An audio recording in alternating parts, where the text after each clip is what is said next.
to the computer.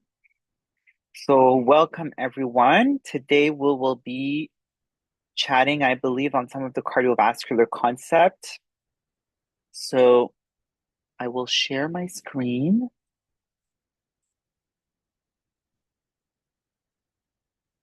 Um, Here. Can you see my screen? Perfect. So let me see what we wanted to discuss today.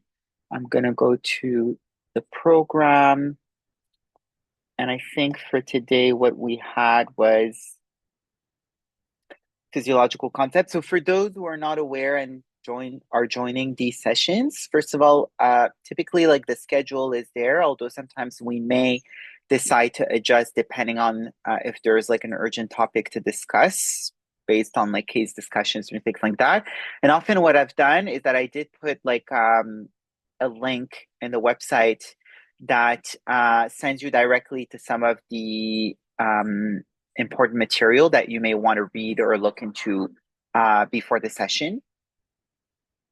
And so I think today we had said we would speak about a bit some of the determinants of blood pressure, heart rate, systemic pulmonary resistance, talk about the fetal to neonatal circulatory transition, autonomic regulation, and speak about some of the physiological parameters and echo findings that we can have. But we might even, like, if we have time, dig a bit deeper into like invasive hemodynamics too. So that's one thing.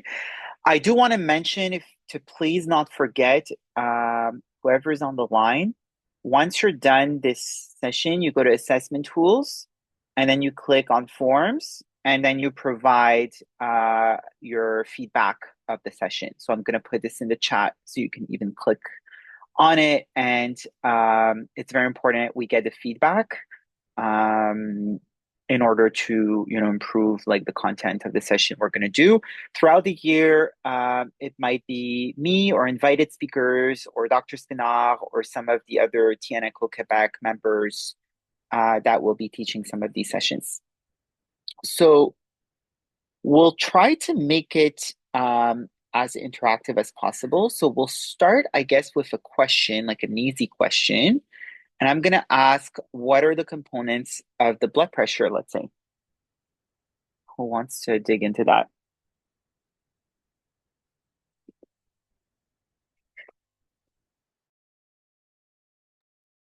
Anyone can tell me what are the different components of the blood pressure?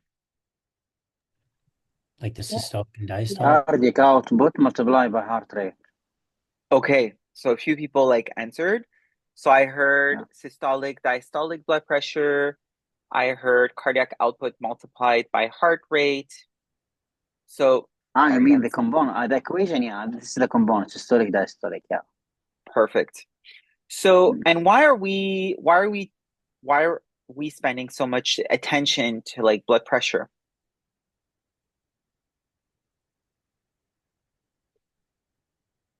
Like in the everyday life when we see our patients? Why is blood pressure something we care about? Because it's affect the perfusion to the critical organ and to the body. So it is a reflector. I think Yeah. it's you, Abdullah, who mentioned that blood pressure is typically a function, any kind of pressure is typically the function of a flow and a resistance, right? So blood pressure is like a bedside way to try to or attempt to get an understanding of what's currently the perfusion status of my patient at the different organs. And we know that the body is typically divided in multiple organs, and it's the sum of all these peripheral resistances that will create your total peripheral resistance. And each organs will have different auto-regulation mechanisms to maintain their perfusion pressure and maintain their flow whenever they're sensing that there's ischemia or whenever they're sensing that there's increased metabolic demand. And so there will be mechanism to increase the flow to this organ by liberation of various neurotransmitters or cytokines or biomarkers that will help the blood flow to increase to that particular organ. So a very good example is in fetal life when the placenta is starting to have increased vascular stiffness and resistances because of processes like maternal hypertension, preeclampsia, leading to some degree of placental dysfunction, there's a lot of resistance at the placental level in the vascularization. And because of that, the capacity to oxygenate the fetus becomes impaired to some degree. And the fetus will try to adapt by first trying to spare the brain, which is obviously the zone that you want to promote the blood flow going to. And so there will be what we call cerebral vasoredistribution.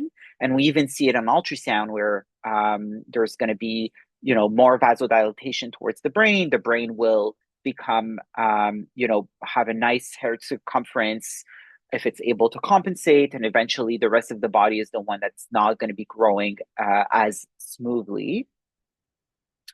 And then the other thing is that there is obviously, because the resistance and placenta are increasing, the systemic vascular resistance is increasing for the fetus, which means that the aortic resistance is kind of increasing.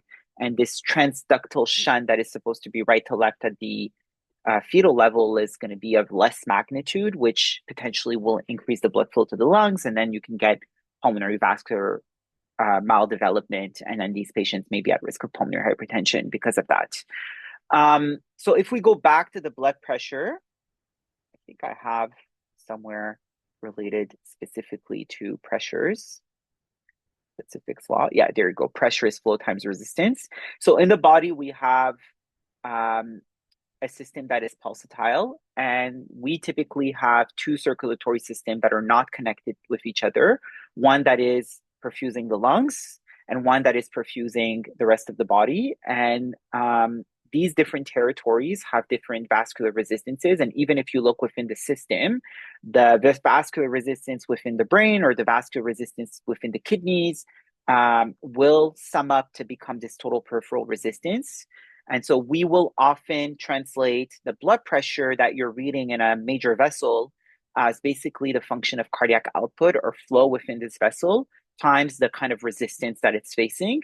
And sometimes you'll also add what is the distal pressure that it's facing relative to the drainage system. So for example, for the left-sided cavity, it's typically your right atrial pressure.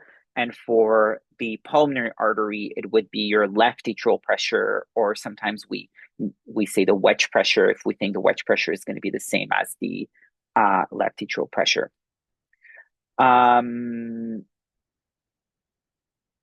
Yeah, or we say the left atrial pressure, but sometimes the wedge pressure is not the same as the left atrial pressure. Let's say you have pulmonary venous stenosis, your wedge pressure will be much higher and your left atrial pressure may actually be low. So it's really like kind of this drainage pressure of the lung that is the important one when you're looking at the pulmonary arterial pressure. So going back to patients that we see at the bedside, we'll often use the blood pressure as a surrogate to provide you information about how much do you have blood flow in your tissues and how much of your perfusional status is adequate for the patient. And obviously, to speak about adequate perfusion, you need to think about, well, what's the blood flow going there, but what's also the demand, right? If your tissue is having very rapid active metabolic demand, then obviously it needs more oxygen delivery compared to a tissue that might not be requiring a lot of metabolic demand. So think about a baby who has significant, hypoxic ischemia with a lot of brain injury and is now like comatose because is on like multiple infusion of midazolam and phenytoin and phenobarbital. And probably at that point, the metabolic demand of the brain is very, very low. And actually having too much flow going to the brain may not be a good thing either, because now you're creating what we call a hyperperfusion injury or a secondary reperfusion injury. So these things are more complicated than just looking at a blood pressure. Now, could you have a situation where your blood pressure, quote unquote, looks normal and you have concerning variables of either output or resistance?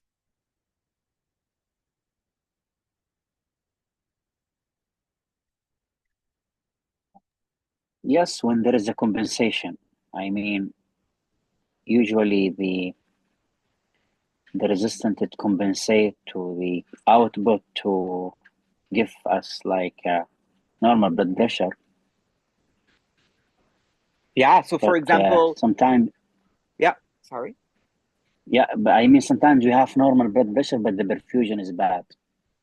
Exactly. Or So that's why it's important to keep in mind the trends of these numbers and what's the number telling you? Of course, when the number's starting to trend very, down significantly or trend up significantly, there's a process that needs to be kind of thought through of why is this happening? Is there a pathological situation that we need to be aware of?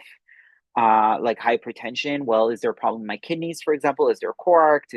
Where am I taking my blood pressure? Why could there be hypertension? Same thing. If I have hypotension and signs of hypoperfusion, then at that point, I'm starting to think about decompensated shock, and that's obviously very worrisome. But you can have patients who have um, compensated a lot, and the numerical values of blood pressure don't seem to be far off from what you're used to see in other babies from that age, that size, that sex, etc. But meanwhile, you can clearly see that they're not doing well. So you can have, for example, a left ventricle that has a lot of problem with performance, not able to generate enough output for various reasons, either because its preload is very low, its contractility is impaired, there's not enough time for filling, there's arrhythmias, tachycardia, the afterload is too much, so like aortic stenosis, for example. And so you're not able to generate cardiac output, but the body reacts in a way that the resistance is going to kind of go very high in order to maintain that perfusion pressure. And how are these patients typically going to present clinically? If you would have to describe a baby with poor LV output, So a blood pressure. tachycardic they might. So they can be tachycardic. Definitely, that could be one of their compensatory mechanisms. So some of them will present tachycardic. Not all of them will present tachycardic. Like for example, think of a patient with heart block or congenital heart block. They might not be able to maintain or to increase their heart rate for various reasons. It could also be because they have autonomic nervous system dysfunction, like asphyxiated baby, HIE babies, or it could be that there's a limit to which they can become tachycardic for various reasons. Okay, so that's one thing. Or they're not activating their sympathetic system appropriately as they should be. Okay, what other kind of source of presentation they could have clinically? Signs of bad perfusion, so like prolonged cap refill, cool extremities, like low urine output, bad sort of alert, like not as alert as you would expect. So these, deconditioning. yeah, so suddenly a baby that's having pauses of breathing, very mottled, very cold to touch. Sometimes we call it cold shock because their peripheral vascular resistance is so high. So it's trying to compensate by increasing resistance because the output is so low. And so when you look, first of all, at patients that may be showcasing signs of adverse perfusion, whether it is that you've noticed that these patients have a physical exam that's worrisome, or they're tachycardic, or the lactate is increasing, or they're not peeing. These are kind of all those things you need to go back at bedside and look at first on your clinical exam. So I have a big liver. What's happening with my perfusion status? Am I cold? Do I have temperature instability? What's happening with my level of consciousness, my urine output? How were my gases? Is the baby tachycardic? What's the fluid intake? Has there been bleed or signs of bleed? Could there have been a third spacing somewhere and now the preload is problematic? Could I have impaired filling? Could there be a tamponade? What's happening to my systolic and diastolic blood pressure? Do I have a narrow pulse pressure? Do I have a wide pulse pressure? Because these are things that's going to give you other types of information. So now that I'm talking, so obviously you could see that very quickly I went over, we have pulsatile system in the lungs, pulsatile in the system, in the aortic system. And then sometimes what's beautiful about the population we have is that these two systems are not necessarily disconnected from each other. They're actually having shunts that may contribute to shared flow or pressure transmission. So you have to be aware of those. that can also influence some of these metrics that we look at bedside. And when you look solely just at the blood pressure, you should be looking at the systolic, the diastolic, and understand what it means. We're going to go over this. And then we should look at these components. So do I think it's a problem of flow in my organs? Do I think it's a problem of resistance? Do I think it's a problem of both? Do I think I have issue at the level of cardiac output because I have problem generating a stroke volume? Or is it because I'm too bradycardic or not appropriately responding with a faster or lower heart rate, depending on the clinical situation? And then what's happening at the resistance level? Am I having a baby that has normal blood pressure, but is super tachycardic? And then I get to bedside and the baby is like red, flash, warm, very hot, temperature instabilities, and looking like this, like kind of warm shock picture. And then at this point, I have to look at, what are the things that could influence this other part of my equation, and whether or not it's influencing only my systolic, my diastolic, or components of both. And then what could be impacting these two parameters, right? So that's just for blood pressure. When we talk about blood pressure, we talk about the systolic and diastolic. So could anyone explain to me what's a systolic and what's a diastolic blood pressure?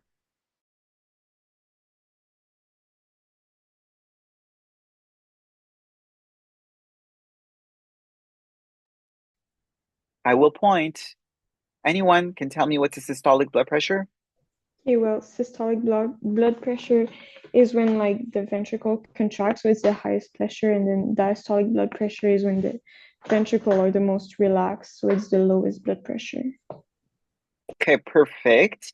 It's a bit of a trick question because I'm asking the question probably in what we commonly look at bedside, which is like the aortic pressure, right? But I could ask you, what's the systolic and diastolic blood pressure in the left ventricle, or what's the systolic and diastolic blood pressure in the aorta, and the preductal or postductal aorta, depending on if you have an arch obstruction or things like that. So it's important to understand that typically a systolic pressure is the peak pressure in whichever cavity you're going to measure it. And the diastolic pressure is the lowest pressure you're going to measure throughout the cardiac cycle, basically. Now, in the aorta, the systolic pressure is typically the pressure that is generated during the peak of contraction of the left ventricle, if the left ventricle is the left ventricle that is connected to the aorta. If you're a transposition of great artery, it's going to be a right ventricle that's connected to the aorta. So we have to be aware of these like little differences or minute differences in terminology.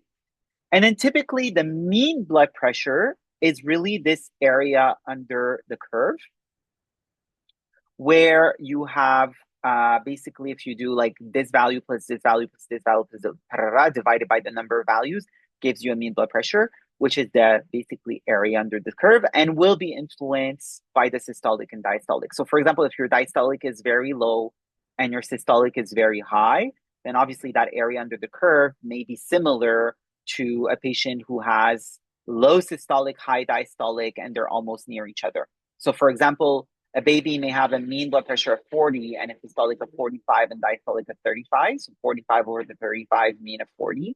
Or you could be 65 over 15 and still have a mean over 40. So it's important to look at these three components. On their own, the singular value are very hard to tell us, oh, there's like a process that is clearly happening. So typically we'll look at like normative value for age, and these normative value for age are based from like populational studies. Now, we historically have used in neonatology kind of the gestational age as the lower threshold for a red flag. So for example, if you're born at 25 weeks, your mean blood pressure should be around 25. It's a bit of a kind of, very random rule that was decided, and it's not necessarily very scientific. So in the past few years, there's been a lot of attempts to look at different cohorts and actually look at like normal distribution of what blood pressure look like.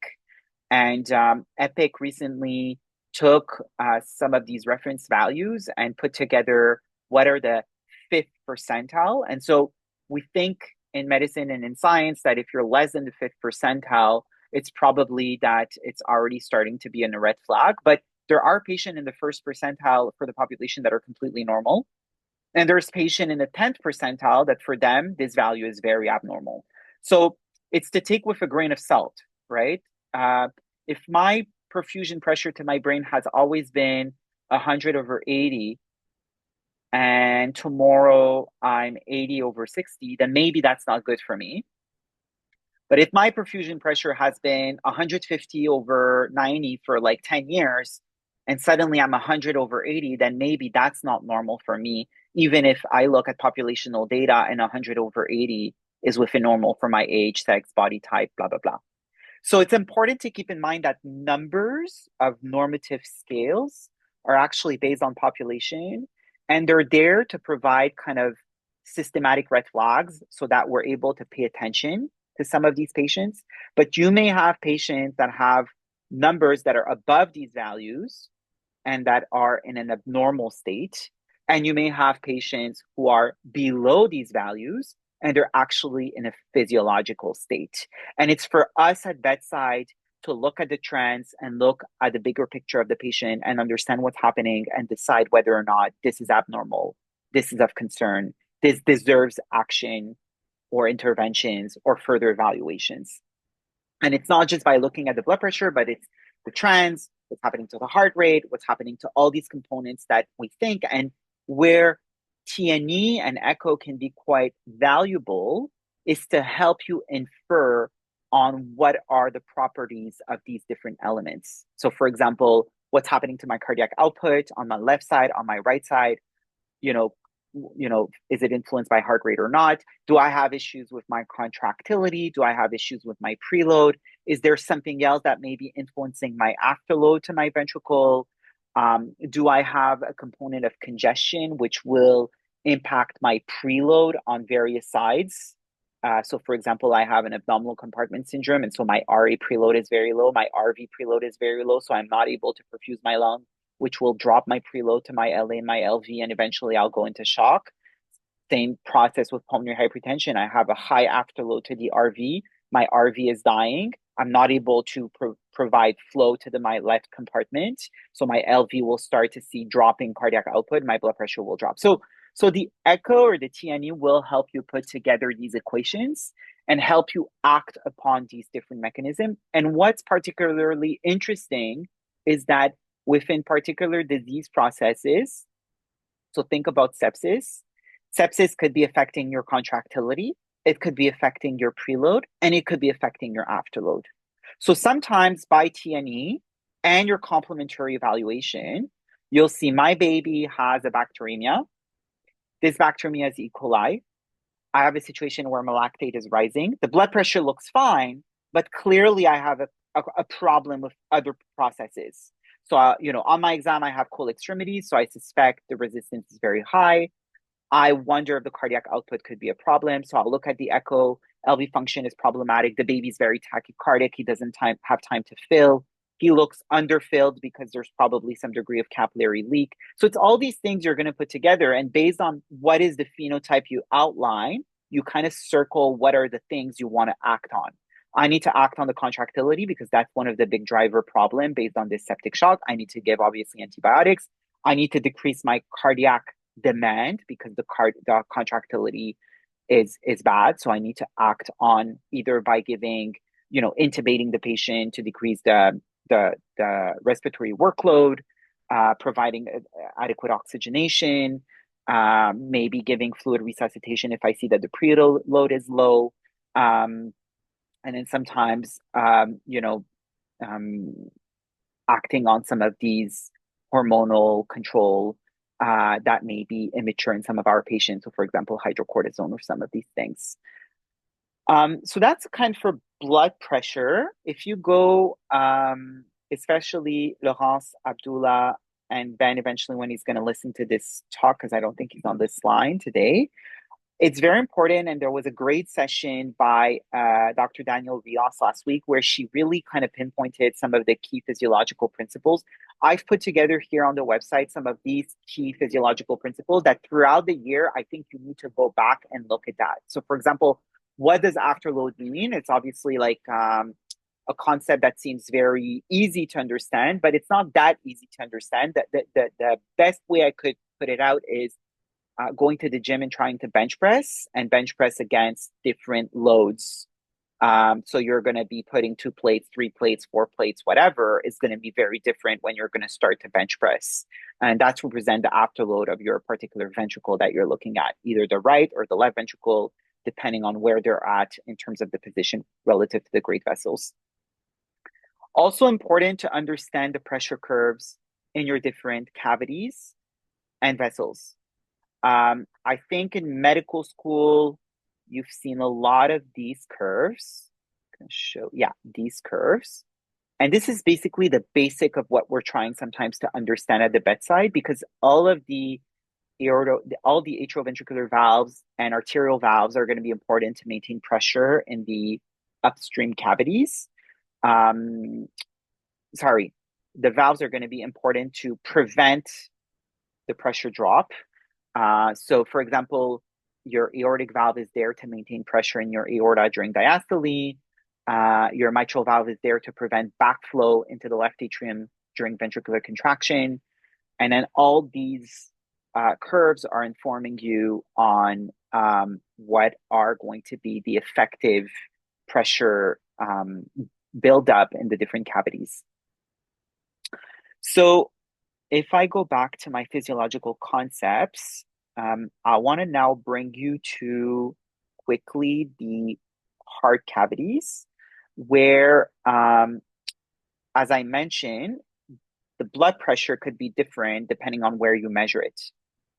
So for example, if you go at bedside, we'll typically measure by BP cuff an aortic blood pressure, and typically we are hopeful that there's a normal arch with no coarctation, no hypoplastic arch, no steal effect, no duct, no connection or to a pulmonary window, MAPCAs, all these things.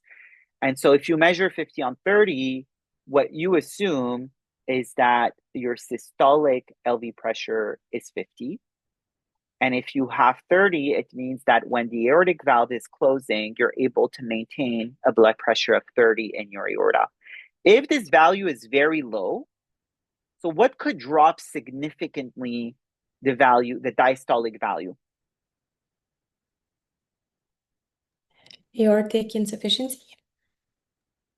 So huge, aortic valve insufficiency. So the valve is not able to maintain pressure in the system. What else? By a large PDA that's shunting left to right. So your aorta is connected to your pulmonary artery, and your PVR are very low, so you're going to be stealing. So, your total peripheral resistance is now including the sum of the resistances in your lungs, which are low. So it's going to drop the TPR, the total peripheral resistance, and that diastolic pressure will fall because of that. So, anything that is, for example, a huge PDA that is left to right, an aortopulmonary window, a truncus, which is not, at that point, it's not really an aorta. Your right pulmonary artery could be arising from your aorta. Your left pulmonary artery could be arising from your aorta. You could have situation where you have a lot of collaterals from your aorta to your lungs, which are going to be decreasing your peripheral resistance. So definitely these are great points. What else? You can have a vein of Galen. You can have any kind of arteriovenous malformations. Again, perfect. We're dropping your total peripheral resistance. Your diastolic pressure will go down. What else? Like high sedation with like a drip of benzo or like loads of pheno and stuff like that. So if your SVR are very low, because you're in septic shock with a warm shock picture, or iatrogenically because you're giving anesthesia, or because you're giving medications that have a tendency to vasodilate, like you're getting intoxicated with milrinone or morphine, then you can have definitely a drop in your SVR. Like sometimes phenobarbital is an example that will drop SVR significantly, and you'll see your diastolic pressure drop, and then everyone's getting alarmed because the mean BP is decreasing, but the baby actually starts compensating by increasing output and generating higher stroke volumes and increasing the systolic blood pressure. And so at that point, like the mean doesn't bulge that much, so we don't really care. Okay, what else? Like any tachyarrhythmias or like can reduce the diastolic filling time, probably. Or like any ischemia or cardiomyopathy that could affect on the... So So you would be probably affecting also your systolic blood pressure at that point. And so, of course, if you're starting with a systolic of 30, you're not going to have a diastolic of 40, right? Like it's, like you're always going to be lower. By definition, I said that the systolic pressure is the peak pressure and diastolic is the lowest pressure in the cardiac cycle. So obviously, if you have very low systolic pressures, your diastolic pressure will be low. So anything affecting the systolic blood pressure will affect your diastolic blood pressure. So, contractility issues, as you said, like if you have preload deficiencies, if you have a tamponade that will prevent eventually your filling, and so you're not able to eject during systole enough output, so your systolic pressure is going to start dropping. But what is another reason why your systolic blood pressure may be maintained and you have sufficient cardiac output, but your diastolic pressure is falling? What could be in the initial phase at least? Hypovolemia? No? Let's say I transect your carotid and you start like hemorrhaging, right? Initially, your diastolic pressure will be the one dropping, right? And eventually you'll be bleeding out and your preload obviously is going to be low.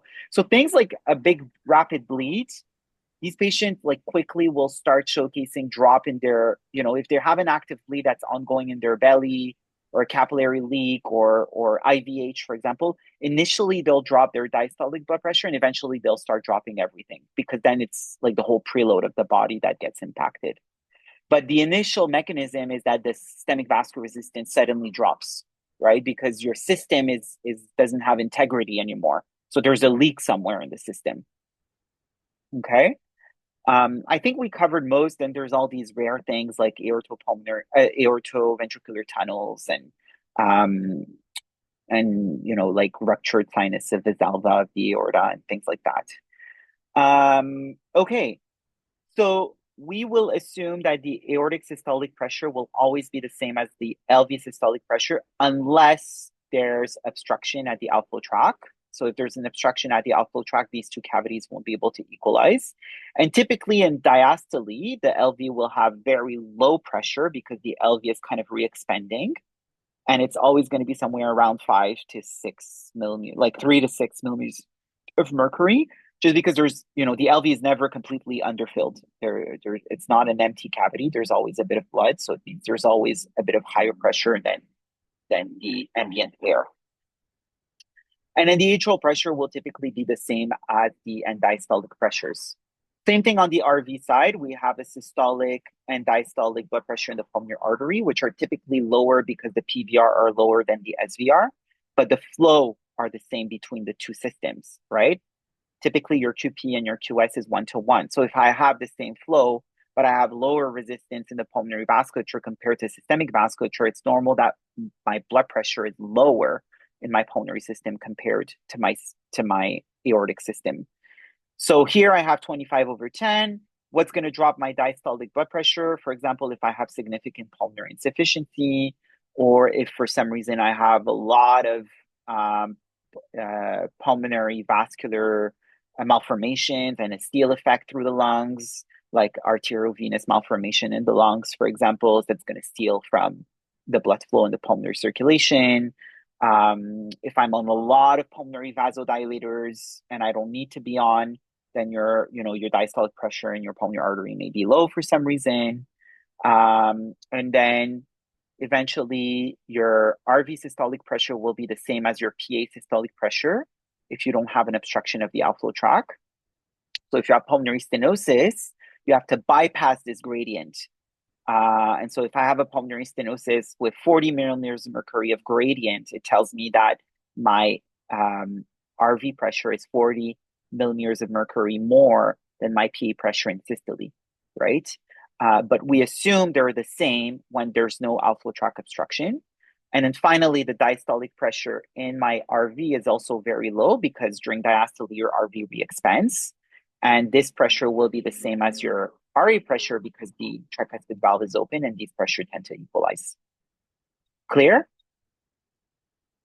Okay, so these are just the basic concepts of cardiovascular physiology surrounding like the blood pressure principle. There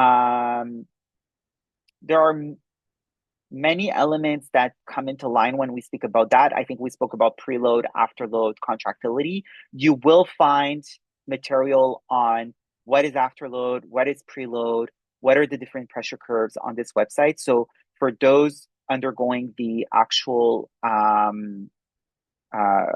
program of the AFC and NH-TNE, you need to go through like basically this page and try to read some of these basic physiological principles and understand. So the second part of the course, I'm going to try to briefly speak again about the fetal, neonatal, postnatal transition.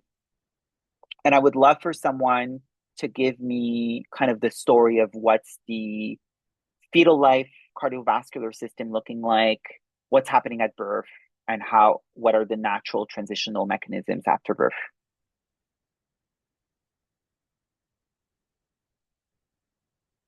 Anyone wants to venture to start with maybe what's happening in fetal life? It's kind of written on the screen, but we can just say it. Maybe Laurence, you want to give us a sense of what you know about the fetal life for everyone? Yeah.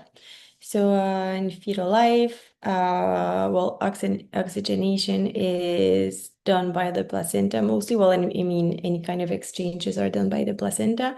So we have to start somewhere. But let's say the blood that's coming back from the placenta goes through the umbilical. I don't know what if I'm supposed to Yeah, read go for it. something on the. Perfect. I don't know. Anyways, so the oxygenated blood comes back from the placenta through the umbilical vein, and then some part goes into the ductus venosus, and some to the portal vein to go in the liver, and then the blood that goes from the to the ductus venosus goes to the IVC and then into the right atrium, and that blood goes preferentially through the foramen ovale and into the left atrium, and then the blood that comes back from the IVC whatever goes through the tricuspid into the right ventricle. Oh wait, there you go.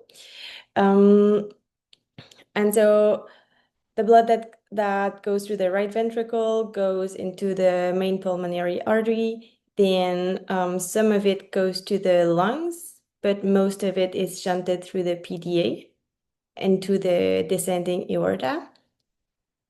And then other than that, so that's what comes back, what goes through the RV, and the blood that's shunted into the LA goes to the LV and then goes to the ascending aorta and then oxygenates the brain and the upper part of the body, I guess, and then into the descending aorta.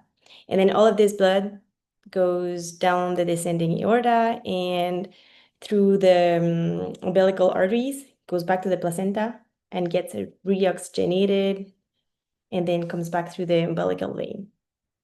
I mean, yeah. Perfect. Kind of. So thanks, Laurence, for outlining this for us. I think, understanding fetal circulation helps us understand flow and pressure transmission and outputs of the ventricle during fetal life and why these structures grow. So we know that a structure in fetal life will need flow to grow. And so if there's no flow, it won't grow. And so as you outlined, typically the placenta, if it's acting as it should be acting, and if it doesn't have a disease process, will typically provide flow and oxygenated blood to the fetus via this ductus venosus. And we know situations that may impact this a lot. So we just said like preeclampsia, placental dysfunction, but then there are other things that can affect that. Like we have situation with monodive pregnancy where you may have what we call a twin transfusion setup, which will change these flow dynamics from the placenta to the fetal unit. And then there are situations like the trap sequence where one of the fetus has passed away, and so the other fetus is actually pumping blood inside the other fetus, so that can also affect the flow redistributions. But in a normal fetus, you have oxygenated blood coming back into the right atrium, crossing the foramen ovale, and preferentially filling the left atrium and eventually your LV with oxygenated blood which will feed the ascending aorta. And the ascending aorta is important to be fed with oxygen and blood. Why? What does the ascending aorta feed? The brain. What else does it feed? It feeds the brain, and there's another The lower organ. body. Canaries. The coronaries, thank you. So it's the coronary flow is oxygenated, and the brain is oxygenated in fetal life preferentially. In this condition, obviously, in some of the congenital heart defect, that's not as true. And then you have the residual flow. You have a portion of residual flow reaching the aortic isthmus and eventually the descending aorta. The flow coming back from the brain, which has consumed a lot of the oxygen, will go to the right atrium with the IVC preferentially filling the right ventricle, and that's why you see it's more blue. This bluish tinge will go into the pulmonary artery. Eventually, there's a minute fraction, and I'll invite you to go on my website and you'll see all the numbers of the combined cardiac output, etc.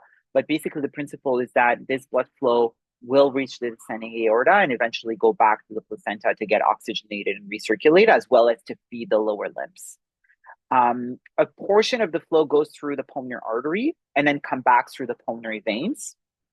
And so because the amount of blood flow going through the lungs is very limited, your left atrium is underfilled. So there's like relatively lower filling pressure that is contributed by the pulmonary venous flow.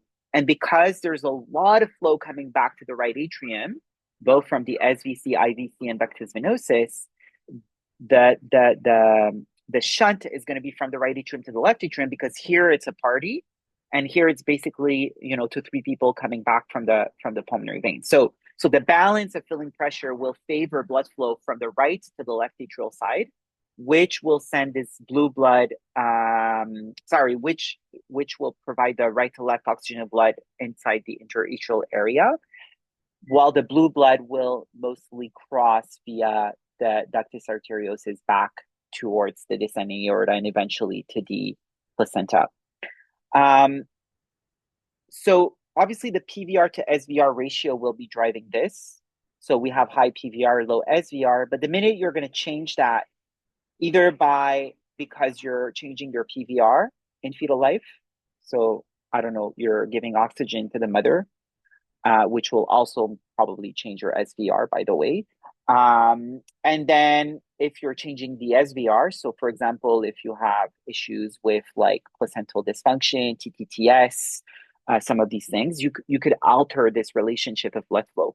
Now, what could be a situation where you're forcing more blood flow into the pulmonary vasculature in fetal life?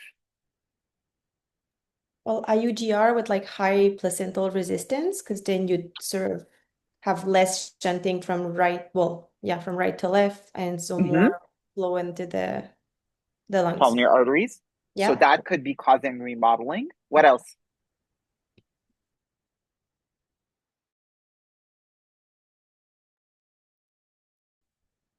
If you constrict this ductus in fetal life, or if you close this ductus, this flow has no other way to go but just to the lungs.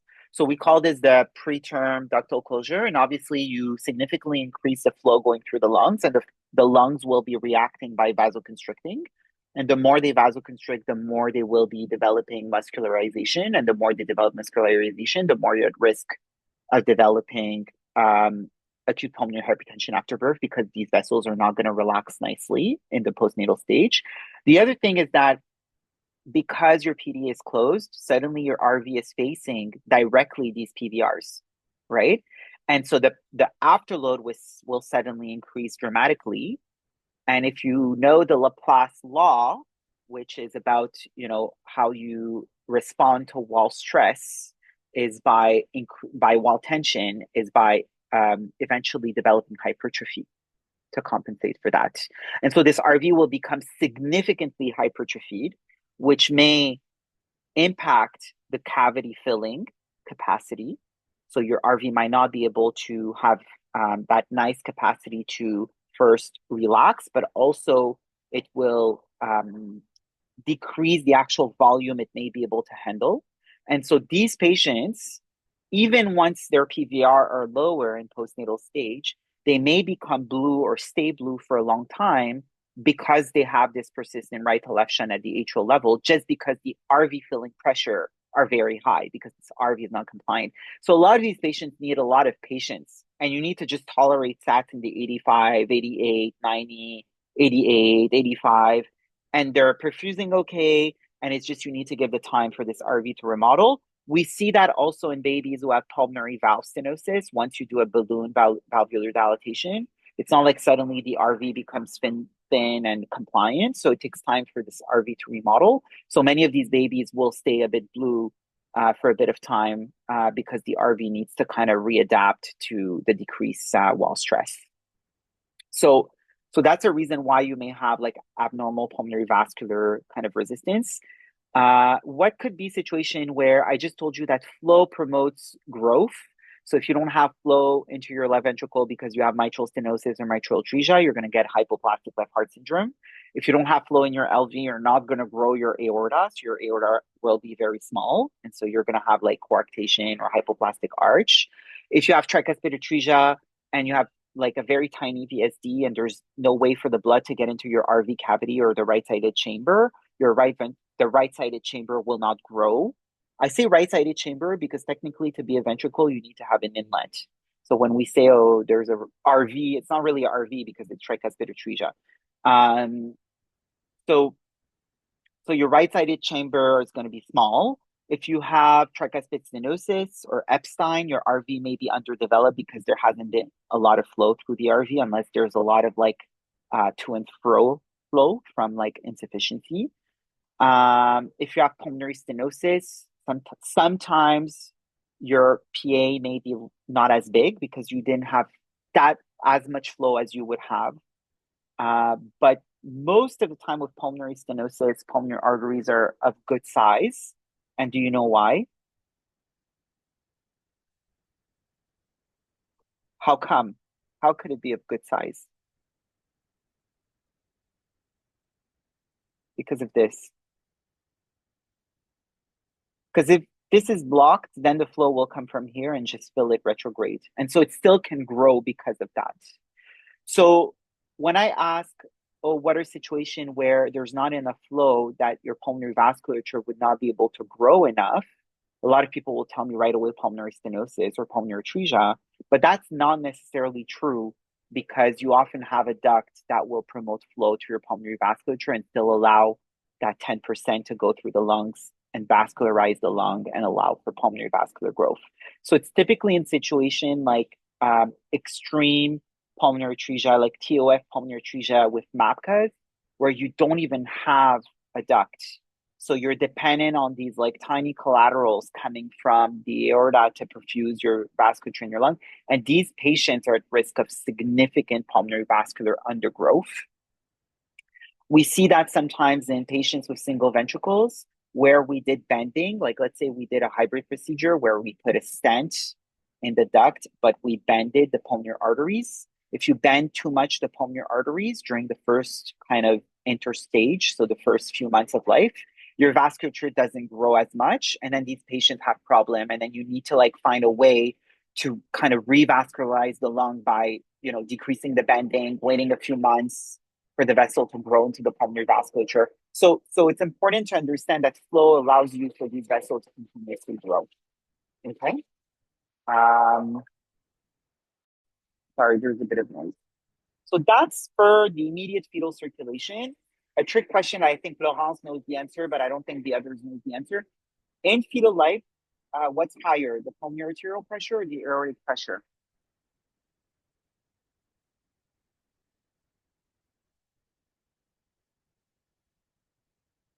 Anyone can answer? I guess it depends if it's the ascending aorta or the descending aorta. So let's say in the normal heart, normal fetus, Yeah. what will be higher, the PA pressure or the aortic pressure?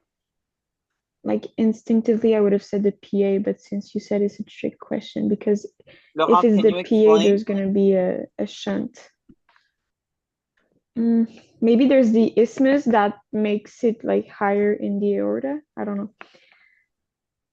Yeah, so they're the same. So that's the the trick there, because it's like you have two cavities and they are connected by the duct, which is technically non-obstructed. And so what happens is the pressure equalize.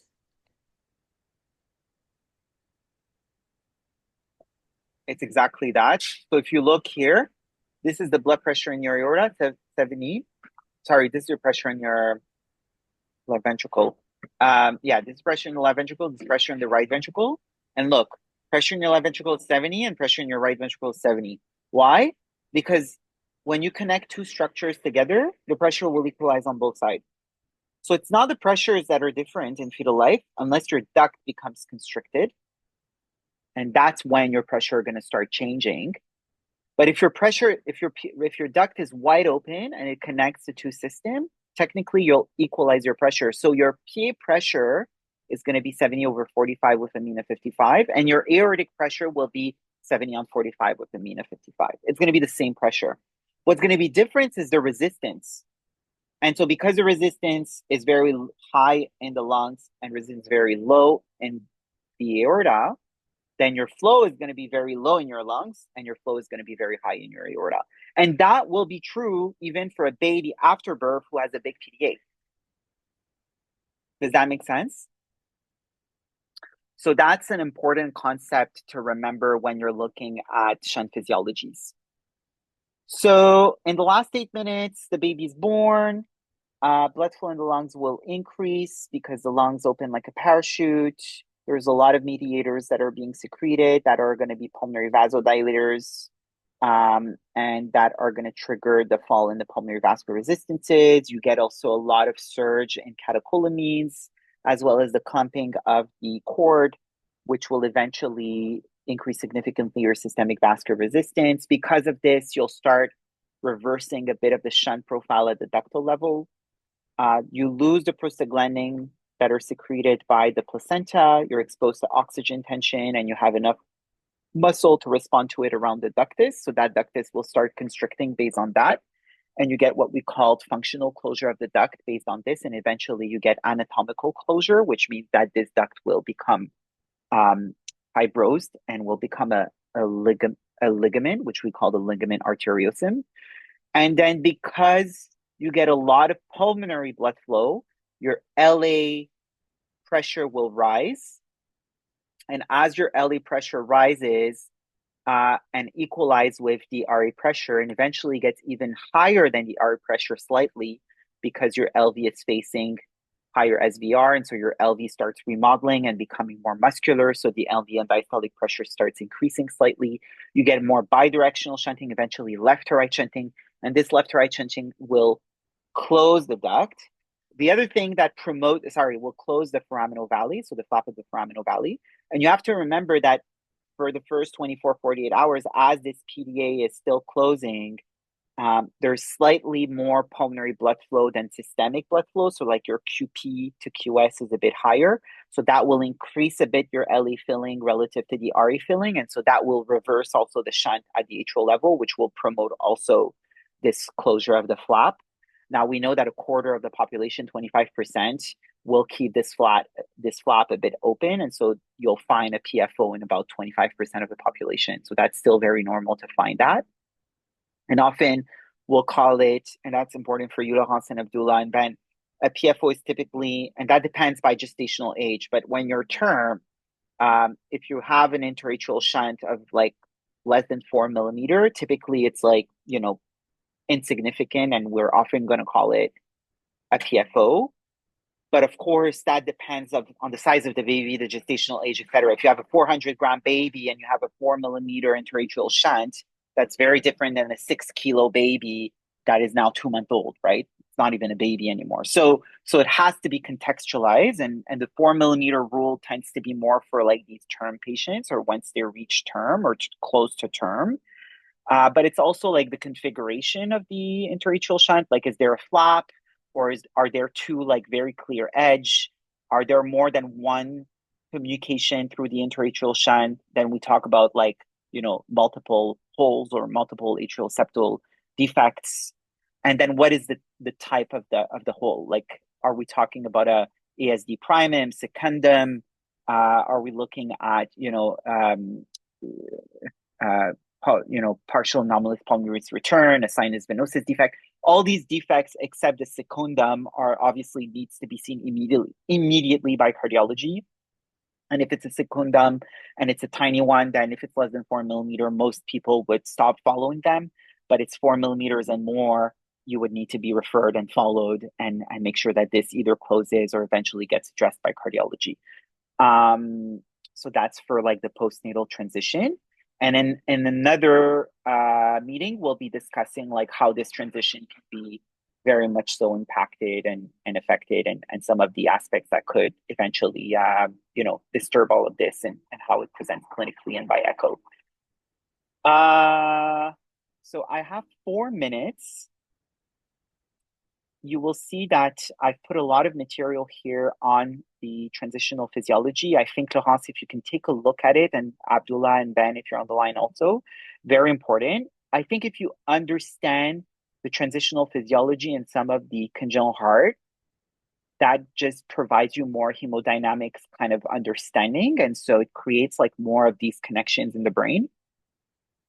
And then the last thing I do want to point out, and I think I did point it out last time, is that I did create a section on catheter hemodynamics. And the reason I mentioned that is that in this section, I speak about the effect of valvular insufficiency or stenosis. And so, our bread and butter will be this year to talk about cardiac output measurements, what's the impact of shunts, what's the impact of contractility problems, afterload problems. And I think if you understand these things, it's going to help the discussions. So I do recommend you spend some time looking at some of the case example I've put here. And so one of them is, for example, a left to right VSD. One of them is pulmonary hypertension with left to right PDA. One of them is a precapillary pulmonary hypertension, or like a group 1 pulmonary hypertension. One of them is a group 2 or pulmonary vein stenosis, pulmonary hypertension. So you'll see the example, you'll see the numbers, and I kind of go through them. And I know we have a session towards the end of the year where we're going to get back to that. So at that point for you, it should be like kind of bread and butter. You'll be able to like understand these graphs, understand what it means, understand when we put INO versus no INO versus more INO, and what it does to these different numbers. Because what we're trying to get by echo are almost like a reflection of these to provide like appropriate therapy to our patients when we see them in the critical stage. So yeah, that's quite important.